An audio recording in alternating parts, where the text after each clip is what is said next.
Welcome to the Solar Investors Guide podcast, brought to you by Photovoltaic Magazine and PV Europe. Sustainable supply chains are becoming increasingly important, and especially in the field of renewable energy, they should be a given. After all, systems that generate clean energy should also be manufactured and transported in a clean and responsible way. But that's still far from guaranteed, and implementing it isn't always easy. One of the pioneers in sustainable supply chains is BayWa RE.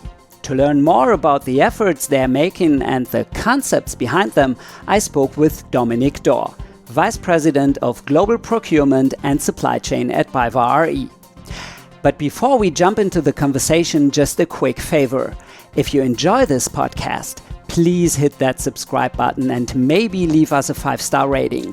It really helps us climb the podcast charts and reach more people who are passionate about solar investing. So now, let's turn to Dominik Dohr and the topic of sustainable supply chains. I'm Carsten Schäfer, and you're listening to the Solar Investors Guide podcast. Hi Dominik, welcome to the Solar Investors Guide podcast. Hi Carsten, thank you for having me. You are the global head of supply chain at BayWa RE. What do you actually do in this role? It's a good question. Sometimes I need to explain being a head of supply chain. What are you doing every day? So in supply chain, we are looking at the end-to-end organization and orchestration of procurement, supply chain operations, and logistics. And in the end, it's all about making sure we get the right materials into the markets for our customers, and in the end solving also, let's say, the supply chain challenges and problems exactly in between the customers, the markets, and our supplier partner network. So and we as a distributor in wholesale, so of course pretty much challenge on our side is also making the good balance between challenging demand, volatility, and the supply from our suppliers all around the world. And looking at it from a supply chain, logistics, cost, and sustainability point of view, and bringing this all together in a way that it makes sense. Very good. You're working very hard to decarbonize the whole company. What is your part in this effort as global head of supply chain? Yeah, and maybe also adding then again to the before question. So I had the opportunity also in the past to work for different global companies, always in the space of supply chain and logistics, in packaging, in wholesale, in logistics. And what I like in supply chain and logistics is not a cost, it's not a process, it's not not just a process in a company. Sustainability, from my view, in supply chain is really in the heart of the task managing the supply chain, because in the end we are taking decisions from where to source, how to organize logistics, making choices about logistics centers, which type of logistics centers, how you are shipping, which modes of transport. So in the end, you're making everyday decisions on how sustainable or maybe less sustainable your business is. So this is, I would say, next to service, cost, which are maybe very obvious supply chain challenges, sustainability is just in the heart of supply chain management. So it's a part of the equation. Mm-hmm. All right. According to the Greenhouse Gas Protocol, company emissions are divided into Scope 1, 2, and 3. Scope 1 includes direct emissions from own sources. Scope 2 covers emissions from purchased energy. And Scope 3 includes emissions from purchased goods and services. What is BayWa RE doing to reduce emissions across these different areas? Yeah, I think you see different companies in particular being more or less matured, how they are addressing the different emission scopes. And of course, there are a lot of obligations where you also need to report and making sure you're creating the required transparency. And I think matured organizations, and I think definitely with BayWa Solar Trade, we are on this side, we are taking a holistic approach. Yeah, so we are we are doing our job on the scope 1 and 2 direct emissions. And I think we are taking also here a strong step on the scope 3, which is the emission in your ecosystem, the indirect emission. And first of all, we have developed a very strong database on product carbon footprints for our panels, for our solar panels and other components. And I think the key point in sustainability, in particular when it comes to this framework, measurements, data, visibility, is measurement is of essence, because then you understand the impact, and you need to understand impact in order to drive decisions. And also with the solar business, thanks to the transparency we have created based on our data, we are also in the position to really calculate also, for instance, on the question how sustainable it is a PV system. So based on the data, we can confirm that the CO2 emission embedded in a PV roof system is usually amortizing in 2 to 3 years. And so we can calculate also our contribution in decarbonization, but just by running the business and driving supply of solar panels as an impact on the energy transition. But apart from this, in order to break it even further down, let's say in particular what I mentioned on the supply chain decisions, mode of transport, selecting maybe a logistics facility, which is also scope 3, because we are working with partners to a big extent. As soon as you go into detail, understanding and measuring scope 3, then you make this part of your choice. Yeah, traditionally you are engaging or doing procurement events, making a selection of partners. So just, are you adding it to the equation, yes or no? And again, that's for me also a big part, is operationalizing sustainability questions in your day-to-day operations. And this is exactly in scope 3. You need to take an extra mile, but then also you often understand that it's goes hands in hand. Yeah, smart, efficient logistics can very well go hand in hand with the eco-friendly and sustainable logistics or supply chain setup. But you just need to focus on it. You just need to look into it, spend some time, some brain work, but then things get also obvious. I see. You mentioned this payoff time, I guess you called it, that PV modules have, and panels on the roof, this whole PV power plant, 2 to 3 years. Is this time less when it comes to your solar panels than, for example, the ones from competitors, because of your supply chain, your sustainable supply chain? Let's say if you go into detail, again, I have no answer. Let's say how sustainable and how green our competitors have designed their logistics network. The only thing what I can say is, for us, it's really part of the DNA. Yeah? So we clearly want to say we are in the renewable energy transition. We are bringing these components to the market in order to drive energy transition, and we are doing what we can also to really streamline and make sure that our supply chain and logistics is in a good shape. And let's say we are driving eco-friendly decarbonization of our logistics and supply chain end to end. I cannot say if the other companies are doing the same or not. So I think they are also doing a good job. But I think the key point here is also because we still also need to explain, and I see also this more maybe from an ecosystem point of view, we also need to look at the competitiveness of a PV system against other energy sources. And here it's important to explain, also answering maybe questions, is this really sustainable? And no. And that's also our responsibility to take a part in explaining and making also a robust explanation based on data to say, look here, that's the data. And yes, it takes effort to produce material. But here, when you look at the amortization, it's still paying back also strongly from a sustainability point of view. I think that's also a strong responsibility to make sure this is well explained, so also well understood. Yes, of course, you're right. But shouldn't it be a given that companies operating in the renewable energy sector strive to become as climate neutral as possible? What do you think? I would say that's not only a matter in the renewable energy space. And again, this was also always a very dominant topic in my previous jobs, which were not directly involved in renewable energy, but maybe also in sustainable packaging and logistics. So they are all having challenges and also clear targets toward decarbonization. Being more proactive on managing your scope 3. I think still the whole topic is still from a maturity point of view. Just I would not say at the start. So a lot happened in the last years, but it's still a challenge to really drive the sustainability objectives to your operations.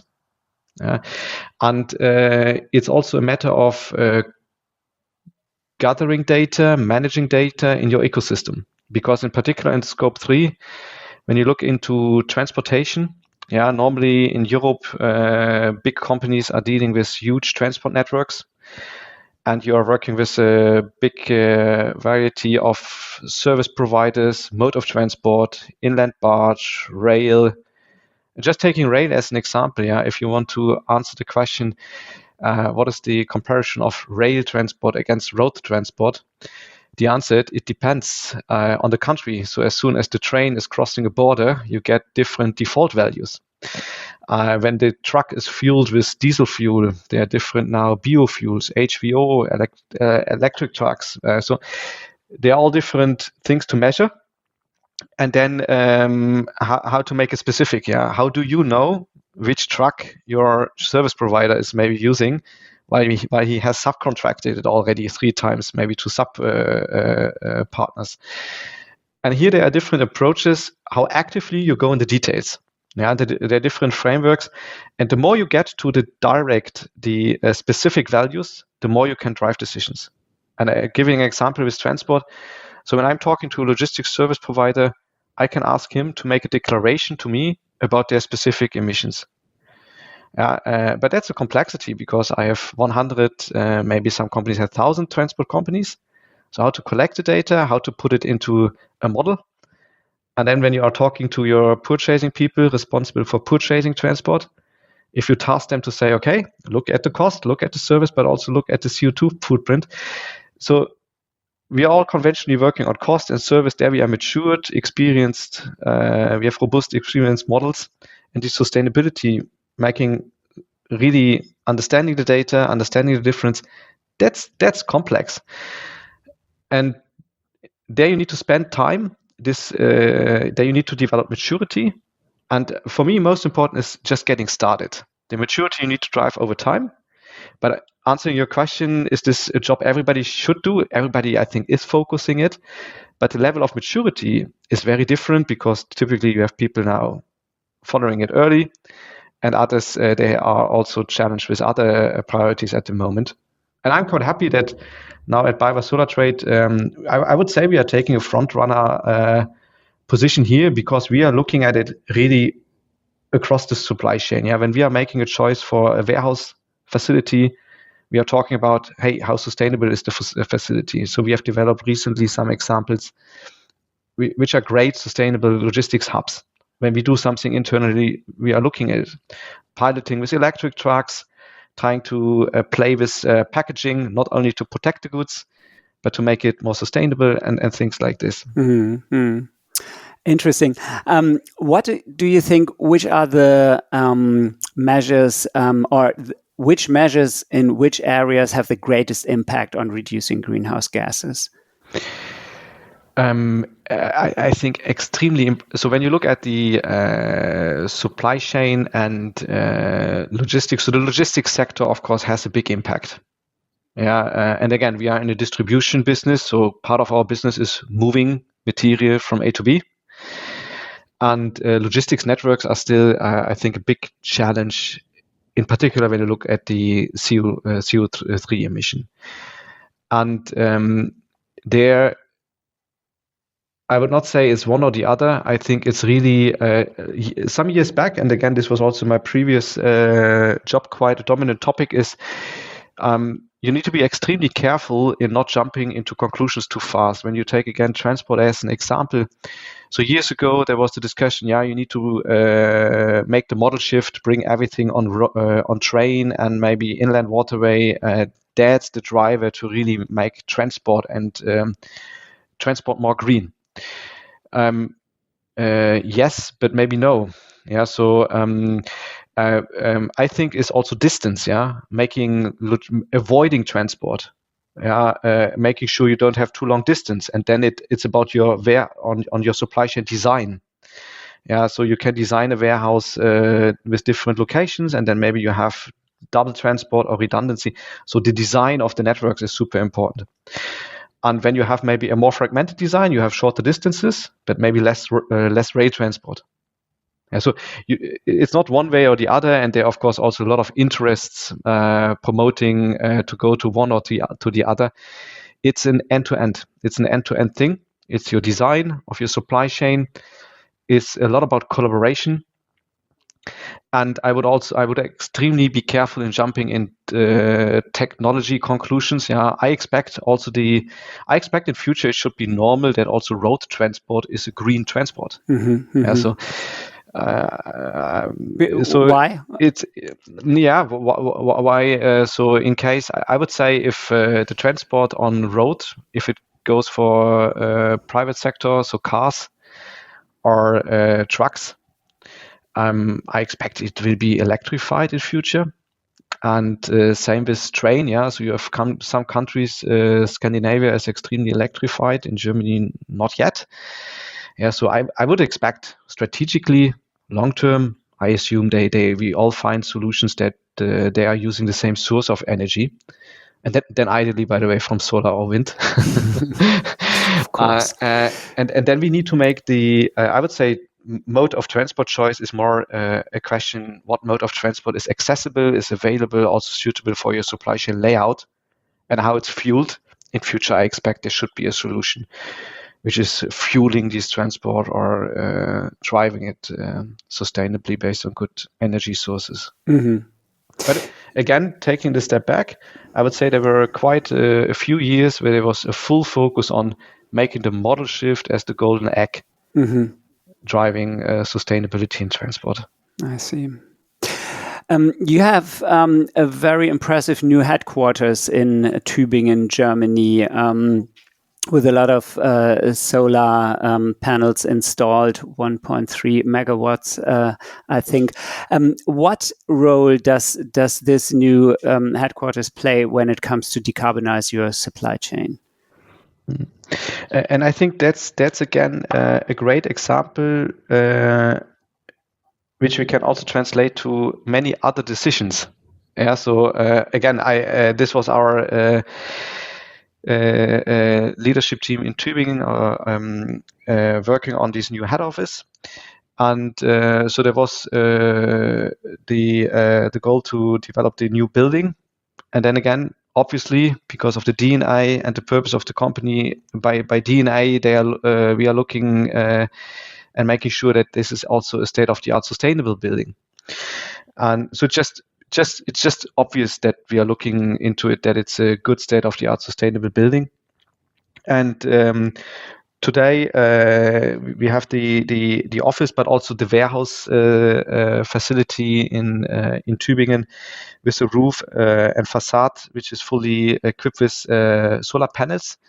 And that's a very great example, because it's now it's fueling the electric trucks we are driving there, our logistics. The cars of the employees are charged, and in the end, it's a quite sustainable building overall. And then again, we have the experts, of course, also in-house, that we have the great technology and integration of all the different components, state of the art. But I would say it's just in the DNA to really make this holistic. And then, of course, this should also be a best practice, how to do things like this. But that's one example, like with many other examples, when we are doing a new building, when we are doing the same with our logistics partners, even if it's externally operated, or when we are talking with suppliers about piloting a new transport, we are always asking the question, okay, and what is the sustainability side of it? And then we learn, when you make it a topic, very often it also brings you other opportunities, because I think it's wrong to say that the sustainable solution is more expensive. Sometimes it requires a little bit more engineering, maybe a little bit more thoughts. Maybe you need to adjust your operations, the way how you handle a few things. But very often it's also opening, I would say, the eyes to look for other solutions, which can be then also very competitive. All right.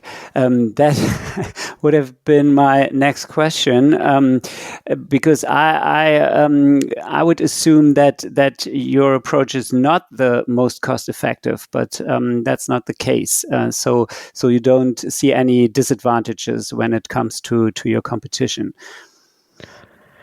Absolutely, and then again in logistics, in supply chain, you're always in these triangle logistics, cost. In supply chain, we talk a lot about today about adaptability, agility, resilience, and so on. And then immediately you are also with sustainability. If you just only look at the most lowest cost option, you are running not only into sustainability issues, you are running into many other issues. Typically, in particular in supply chain and logistics, sustainable logistics sometimes need different approach. Yeah, if you're making intermodal transport, rail transport, or maybe electric trucks, you sometimes need to reorganize your planning. Yeah, maybe going towards a more proactive planning, because you want to be more smooth and reliable in your execution, because you need to plan longer distance transport in intermodal and so on. You're not that flexible by just calling a truck to get the things done. So there you need to probably rethink how you are planning, how you're executing. But at the same time, when you touch your lead times, this has also opportunities maybe to optimize other things, because normally this balancing and leveling is very much helping also to streamline and get a little bit relaxed planning in your supply chain, which sometimes is more hectic than it needs. So challenging these things in engineering your supply chain, engineering logistics, is super healthy in general. Another example is a very easy, I would say, quick win, or where you immediately get sustainability advantages, is by doing less.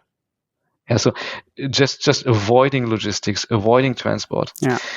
And then it sounds easy, but sometimes it means maybe you're putting together different customer orders in one truck, which if you would just execute as they were put in your system, maybe from the customer, they would break down into 2-3 different customer orders.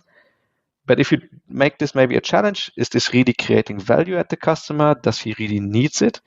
We are in the position to say, we put them together to make it smarter, less CO2, less trucks, less cost, and the customer still gets what he needs. But it's an extra process in time, exactly.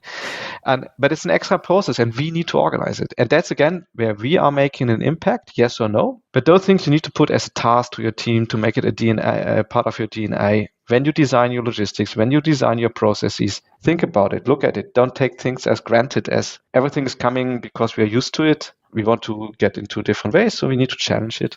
All right. Yeah, very good. Yes, it seems this sustainability approach is really in your DNA, as you said. So this new EU Supply Chain Act doesn't pose any problems for you, I guess, although it appears to be taking effect later than expected, but you're prepared well, aren't you? Absolutely. And this is also not only now about, let's say, the sustainability side I was talking about now. Yeah, that's of course also about our responsibility in the supply chain. As I said, we are as a distributor sitting also in the middle, and of course we are doing our due diligence. We are dealing with our supply chain, and again, transparency is here the key thing, and we are working proactively in fulfilling the guidelines and the requirements here. And that's also to be a reliable partner. Yeah, it's also not only to fulfill the legal requirements. We want to be a reliable partner for our customers, and that where this is just the basis of the business, of course. Very good. Speaking of your customers, who are they, and how important is your commitment to climate neutrality to them? So our customers are on the one hand the installers and they are serving then their customers in residential markets, and then we have C&I and also big projects we are serving. And in the end, and then again, it's for me also taking a little bit a step ahead. So today, of course, customers are buying a PV system, and in order to have a good source of energy and also to secure energy, and also again also for cost reasons. Now you can say, is the end customer looking, or is the installer looking to buy it from a distributor which is declaring to be more sustainable than the others? I think it's also a matter of integrity and credibility. So when you look at our packaging, when we supply it, it's paper. Yeah, we are avoiding plastic. And I don't know if you have opened big, large deliveries when you have it on your when you get a pallet to your home. And I've had the experience, and then you're unpacking it, and then it's all plastic, and you throw it in your bin. You touch it, and the customer is touching it, and we are putting it in paper-based packaging. We are even trying to replace wooden pallets. Wood is also maybe sustainable, maybe not, but trying. We are working with paper-based solutions, and of course we have also our brand on the pack, and I think it's also. Our brand should be associated with being sustainable. And then again, people who unpack these plastic stretch film, this nobody likes, and everybody understands this is not a sustainable delivery. And we try to go this way. Does this have an immediate impact? No, but I think it's important. All right. You mentioned a lot now that sustainability is a part of your DNA. What does that mean in practical terms for the everyday work of your employees and your colleagues and you?